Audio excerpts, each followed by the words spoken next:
দেশের আর্থিক খাতের সমস্যাগুলো কখনোই সঠিকভাবে চিহ্নিত করা হয়নি, তাই সংস্কারের সুপারিশগুলো বাস্তবায়ন হয়নি বলেছেন খ্যাতিমান অর্থনীতিবিদ ডক্টর রেহমান সোবহান।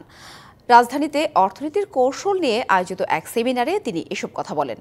রাজনীতিবিদ, অর্থনীতিবিদ, সরকারের নীতি নির্ধারকদের অংশগ্রহণের আয়োজনে বলা হয়, টেকসই অর্থনীতির জন্য বড় ধরনের সংস্কার প্রয়োজন।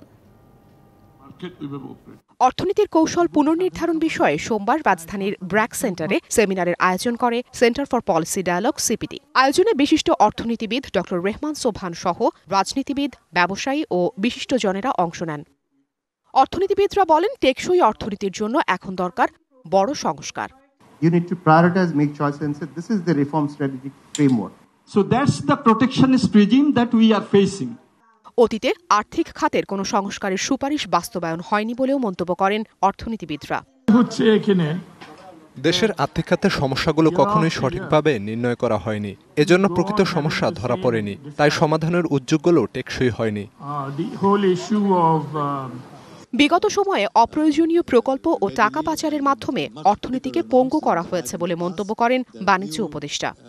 কালার এক্সপার্ট, জর্জ স্যাপ এবং মাইল্ড অন হ্যান্ডস টেকনোলজি সমৃদ্ধ অরিক্স ক্রিস্টাল ওয়াশ আপনার So we need to be cognizant of all this and then utilize this as appropriate levers, bring efficiencies in these three things that I think are fundamental for our diversification enablers.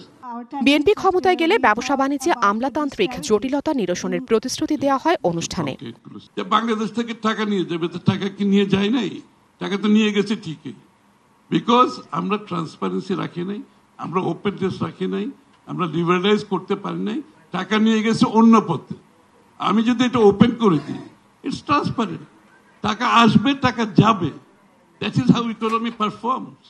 Bank খাত ও share বাজারে বড় সংস্কার আনার পরামর্শ দেওয়া হয় সেমিনারে। যদি 25% করি, 20% করি। Afrin Anwar, TBC news, Dhaka.